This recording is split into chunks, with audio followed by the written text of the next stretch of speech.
El culto de la sacerdotisa de la sangre. El caso de Magdalena Solís.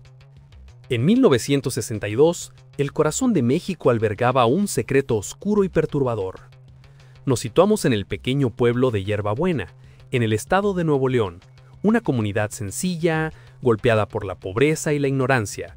Es el escenario perfecto para que la oscuridad se arraigue. Todo comenzó con la llegada de los hermanos Hernández, Cayetano y Santos. Se autodenominaron los sacerdotes de los dioses aztecas, prometiendo riquezas, cosechas abundantes y la revelación de un tesoro oculto. La gente, desesperada, mordió el anzuelo. Eran cultos rudimentarios que exigían solo pequeños tributos. Pero la estafa de los Hernández no terminaba de cuajar. Necesitaban un golpe de efecto, una figura que inspirara verdadera devoción. Fue entonces, a principios de 1963, cuando trajeron a Magdalena Solís. La presentaron como la reencarnación de la diosa azteca Coatlicue, la dama de la falda de serpientes. Magdalena era una mujer con una presencia inquietante. Su retórica, alimentada por los vicios y la megalomanía, transformó el culto por completo. Las ofrendas se volvieron sexuales, exigiendo a los fieles participar en orgías rituales. Ella era el centro de todo, la sacerdotisa de la sangre que apenas comenzaba a escribir su macabra historia. El ascenso al horror.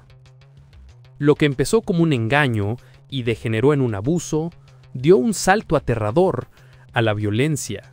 Bajo los efectos de drogas y un control psicológico absoluto, Magdalena comenzó a exigir sacrificios de sangre para complacer a su deidad. La idea era tan simple como abominable. La sangre de los fieles garantizaba la inmortalidad de la diosa. Los hermanos Hernández ahora eran meros ejecutores, mientras Magdalena observaba. Las víctimas eran seleccionadas entre los mismos miembros del culto, en su mayoría hombres que habían intentado rebelarse o cuestionar la autoridad de la sacerdotisa. Eran torturados, mutilados y, en un acto final de depravación, sus verdugos bebían su sangre. La atrocidad se mantuvo oculta, confinada a los límites de Yerbabuena, hasta que un joven de 14 años llamado Sebastián Guerrero fue testigo de uno de estos rituales. Aterrorizado, huyó del pueblo en busca de ayuda, con la esperanza de exponer la verdad. Sebastián logró llegar a la policía, pero su relato era tan extravagante que fue desestimado de inmediato. Decidido a no rendirse, regresó a la zona buscando pruebas. Los miembros del culto lo encontraron antes que a las autoridades. Sebastián fue secuestrado y llevado ante la diosa. Su voz fue silenciada para siempre. La caída de la diosa. La desaparición de Sebastián alertó finalmente a las autoridades de Nuevo León. Un policía local enviado a investigar la zona se acercó a la cueva donde se realizaban los ritos. Vio a dos de los cultistas y, al intentar detenerlos, fue atacado con un machete. El oficial, herido pero vivo, logró regresar a la estación. La madrugada siguiente, la policía irrumpió en el rancho. Encontraron a Magdalena Solís, a su hermano Eleuterio, quien se había unido a la locura, y a los dos hermanos Hernández. La escena era espeluznante. Cuerpos torturados, altares improvisados y sangre seca por todas partes. La diosa y sus apóstoles fueron detenidos, poniendo fin al reinado del terror. Durante el juicio se la catalogó como una psicópata con megalomanía, una estafadora que usó el miedo y la ignorancia para cometer crímenes indescriptibles. Magdalena y Eleuterio Solís recibieron la pena máxima de 50 años de prisión.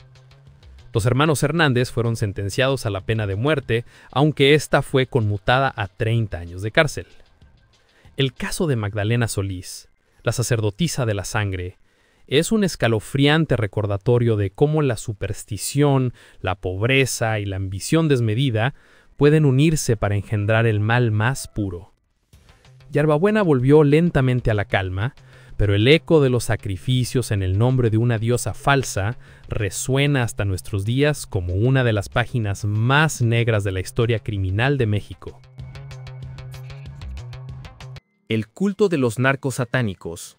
La década de 1980 en México fue testigo del ascenso del narcotráfico, y en medio de este caos floreció una forma de maldad completamente nueva.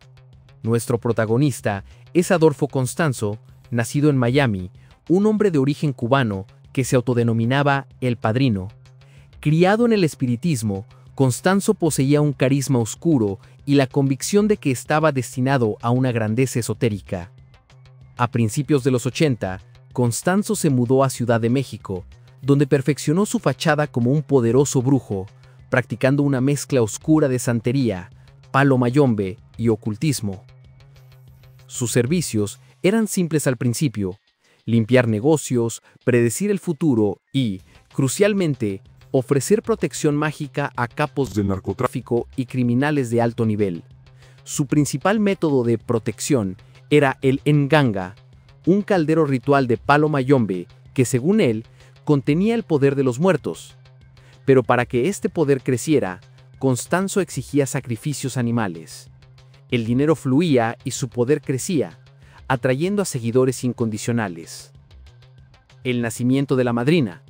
En 1987, la vida de Constanzo se entrelazó con la de Sara Aldrete, una estudiante universitaria de Matamoros, Tamaulipas.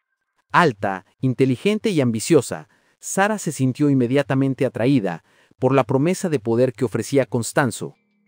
Él la vio como el complemento perfecto, una figura pública respetable que podía servir de fachada a su creciente imperio criminal. Con Sara a su lado, la ambición de Constanzo se desbordó del ritual al crimen.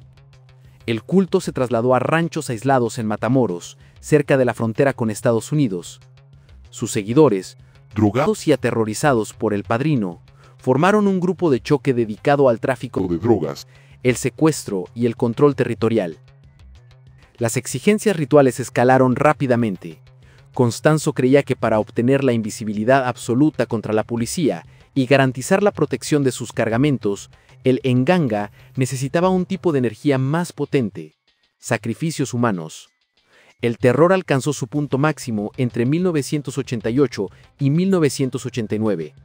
Constanzo, paranoico y bajo la influencia de las drogas, comenzó a seleccionar víctimas al azar. Eran secuestradas de las calles de Matamoros y llevadas al rancho Santa Elena, el centro de operaciones del culto. Lo que querían eran partes de su cuerpo. Bajo la dirección de Constanzo, los cultistas desmembraban a las víctimas. Sus cerebros, corazones y otros órganos eran extraídos para ser cocinados y arrojados al Nganga, el caldero infernal. El objetivo no era solo el ritual macabro, sino también infundir un terror absoluto en sus seguidores para asegurar su obediencia ciega. La escalada de violencia culminó con la desaparición de un joven estudiante estadounidense, Mark Kilroy, en marzo de 1989. Kilroy, que estaba de vacaciones de primavera en Matamoros, Tamaulipas, fue confundido por los narcos satánicos como un traficante rival. Su secuestro puso en alerta a las autoridades de ambos lados de la frontera. La intensa presión internacional obligó a la policía mexicana a actuar. Tras interrogar a varios miembros del culto detenidos por un control de carretera, las autoridades finalmente obtuvieron una confesión y se dirigieron al rancho Santa Elena. Lo que encontraron fue una fosa común con los restos de al menos 13 cuerpos, incluyendo el de Mark Kilroy. Las mutilaciones y los signos de ritualismo eran inconfundibles. La policía logró identificar y capturar a varios miembros del grupo, pero Constanzo y Sara Aldrete habían huido a la Ciudad de México. La cacería terminó el 6 de mayo de 1989. Constanzo y sus últimos seguidores se atrincheraron en un apartamento. Rodeados por la policía y sumido en la paranoia de que el Nganga había fallado y que el diablo venía por su alma, Constanzo tomó una última decisión y desesperada. Constanzo ordenó a su principal lugarteniente, Omar Francisco Orea, que le disparara. Omar obedeció, acabando con la vida del Padrino y de otro cultista. Sara Aldrete y el resto fueron capturados.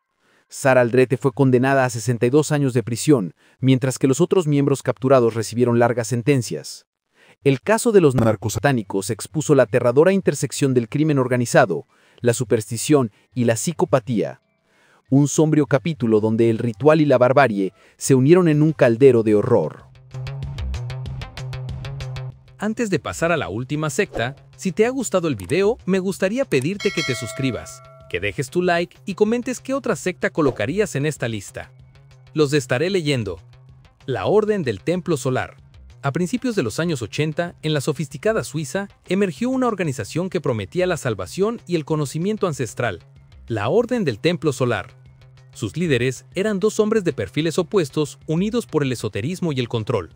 Por un lado, Just Juret, el orador carismático, médico homeópata que atraía a la élite con promesas de sabiduría. Por el otro, Joseph Di Mambro, un joyero con un oscuro pasado de fraude, quien se encargaba de la estructura, la recaudación de fondos y los rituales teatrales, a menudo fraudulentos. La OTS se articulaba bajo una creencia central, el inminente apocalipsis. La única vía para los elegidos era el tránsito, un viaje ritual de la muerte a una nueva vida en la estrella Sirio. Para sus miembros de clase media alta en Suiza, Francia y Canadá, el precio de la iluminación era alto, lealtad absoluta y la entrega de sus fortunas personales a Di Mambro. Pero a medida que la OTS enfrentaba el escrutinio policial y la disidencia interna, especialmente de aquellos que dudaban de las visiones de Di Mambro, la tensión creció. Los líderes temieron perder su control. El preludio del horror llegó en septiembre de 1994 en Canadá. Di Mambro ordenó el asesinato ritual del bebé Emmanuel Dutoit y sus padres, a quienes el líder había declarado como el anticristo a sacrificar. Este acto marcó el inicio de la violencia homicida. El 5 de octubre de 1994, la promesa del tránsito se cumplió de la manera más macabra. Las autoridades descubrieron dos escenarios simultáneos en Suiza. En la granja de Cheyry, 23 cuerpos fueron encontrados, dispuestos ceremonialmente y calcinados. La evidencia forense era clara. La mayoría había sido ejecutada con disparos en la cabeza antes de que el fuego consumiera el lugar. Simultáneamente, en Salvan, otros 25 cadáveres, incluyendo a los líderes Juret y Di Mambro, fueron encontrados. Las víctimas habían sido sedadas con potentes drogas y curare. En total, 48 personas murieron esa noche en Suiza. Los investigadores concluyeron que no se trató de un suicidio masivo voluntario, sino de una ejecución ritual colectiva orquestada por el círculo interno para llevar a cabo el gran tránsito.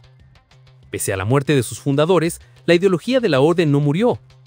Las células restantes creían que sus líderes se habían transportado con éxito y que debían seguirlos. En diciembre de 1995, 16 miembros de la OTS fueron encontrados muertos en una remota zona boscosa de Vercors, Francia, en una segunda ola de asesinatos y suicidios.